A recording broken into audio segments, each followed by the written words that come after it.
Perform the indicated operation if possible.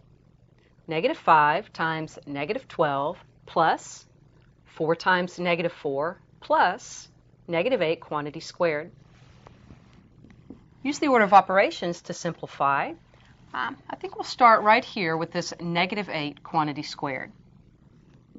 So writing each line, -5 times -12 plus 4 times -4 plus -8 times -8 is a positive 64.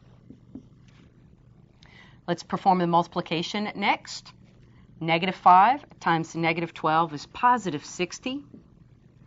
4 times -4 is a negative 16. And lastly, don't forget that plus 64. Now working from left to right. 60 plus a negative 16 is 44. And 44 plus 64 is a 108. This expression simplifies to 108.